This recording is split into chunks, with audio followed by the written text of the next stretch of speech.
What's up, Bonnet family? Mike Lindsley back with you. An ML Sports Take brought to you by Stumbling Monkey Brewing Company and Camillus Golf Club. Sorry that this video took me a little while to get out, but I did want to do a little recap here from the game on Turkey Day with Utah State and St. Bonnie. So I got to tell you, in the first half, the immediate thought was they're better than anybody we've played.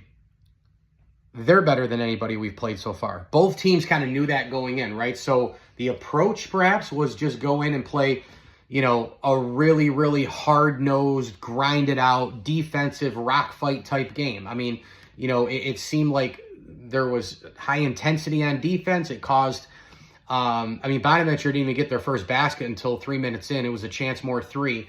And this game was only 11-10 as late as, my gosh, when you go in the first half, it was 11-10 with 12:44 to go. Low-scoring first half, 30-25, St. Bonnie led. I felt pretty good. I felt really good because it felt like St. Bonaventure was neutralizing them via strategy, via effort, via physicality. It didn't matter that St. Bonnie couldn't get things going offensively because Utah State wasn't doing anything offensively. And I felt pretty good at halftime, I'm not going to lie. And then the second half came, and I think that's really where Bonaventure kind of lost its way, especially offensively. I mean, if you go to the second half, this team was at 32 points. They were at 34 points, had a 9-point lead after the Brown layup. And then Utah State closed it to 37-31. Again, Moore makes a layup, 41-33, and, you're up 8 before the media timeout. You're feeling pretty good. Possessions go back and forth. And all of a sudden, you keep watching this game, and it's turnover here, misses there. Utah State climbs back with a couple of threes. You're like, uh-oh. And then Bonaventure keeps having possession after possession after possession, miss after miss after miss after miss. They can't do anything. Brown misses. Moore misses a three. They turn the ball over at 12:43. And they had 41 points. If you go all the way back from the 16:48 mark of the Chance Moore layup, they didn't score again until the 12:20 mark. That was one big area of the game, right? About 4 and change, they only scored 2 points in that area. Then you go from 12:20, where they had 43 points, and they didn't score again until the 9:48 mark, which was a free throw by Bo, and he missed the second one. And then they didn't score again from that moment until the 6:33 mark with the Bowen layup. So those chunks of time where you're getting 2 points, 1 point, and then Bono was just, they literally couldn't make anything. And yet, even when it was like a 10, 11 point game after the Brown free throws, you're like, Bonnie's still going to make something happen, right? Something happens, right? They get all these steals, and they'll make some shots, and it'll be a 6, 7 point game. And sure enough, Hinton goes to the line. It's a 7-point game after that. He makes a 3-pointer. It's a 5-point game with 1:03 left. What was really unfortunate was when Bonaventure was pressing, they were getting these tip balls and these steals, but then a couple times they gave the ball right back. And, in a case where, Jones makes the 3 to cut it to 3, just bad luck in terms of once you got some possession, you gave the possession back a couple of times. You knew that they were going to fight it out. You knew that they weren't going to give up down 10-11. They got their hands on the ball often. And it was just one of those games where you either felt like, okay, I was texting my boy Matt Motika last night about this, and he said it like, it's all right. It's a learning experience, and Utah State's a tournament team.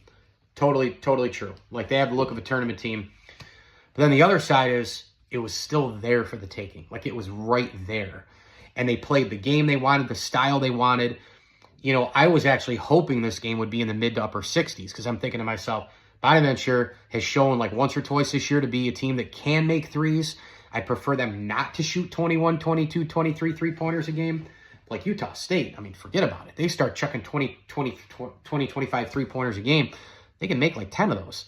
And they make 10 threes, you're dead. They could make more. So both can be true at the same time, but I thought, man, this was a pretty good recipe going in. Hey, not your best offensive game? No problem. Flip the switch, lock it down, win a game in the 60s, and get out. And it was there for the taking. I just had wished that Bonaventure didn't go through those 3 big blocks of time. Well, it was pretty much 4, but really the 3 main blocks of time where they just could not score the basketball. They couldn't do anything. And the defense wasn't great, but the defense wasn't terrible. Those blocks of time really hurt them. I thought that was where the game was really lost for the Bonnies, and having to come back, and it's just too much to ask. Now, individually, for Bona, I'm not really going to get into Utah State. I mean, they had 5 guys in double figures, although I will say, you shoot the basketball 34.4% from the floor and win a game by 5. Wow. And I know that they had the board battle, won by 4 against St. Bonnie, 44-40, but I mean, they shot 34.4% from the floor. I mean, geez. And won the game. Bonaventure, another tough night from the free throw line, tough day. They got out rebounded by 4, but I didn't think it was that big of a deal. Turnovers were not, I mean, they had 12 turnovers. Utah State had 8, but it wasn't like, it was like 7-16, So a lot of the team stats were kind of there. I was really, really impressed with Brown in this game. I think they can lean on him in a physical game when they have to go into that old, Bona mode, 62-60. Let's go win at 65-63. Like, you're going to go through trials and tribulations of a season. You have to win a bunch of different ways to be considered a really good team. I think Bona's a decent team. We don't know moving down the line. This game certainly could have been had. I mean, I'm telling you, they could have won this game. They didn't get a lot out of the bench. Hinton went in there, was a little wild. Had 5 points, played 16 minutes, but they didn't get anything out of anybody else. They had 4 guys in double figures. That's fine. Jones had 7. Thought he participated pretty well overall. I still think Chance Moore is the best player on this team. Brown had the best game. Council at both ends and on the boards. He was probably their best player in this game specifically. I mean, Chance Moore, I think, is their best player so far this season. And you move on. But it was there for them. But, I would have loved this win because, you're coming, now you got to play a late game at 9 tonight.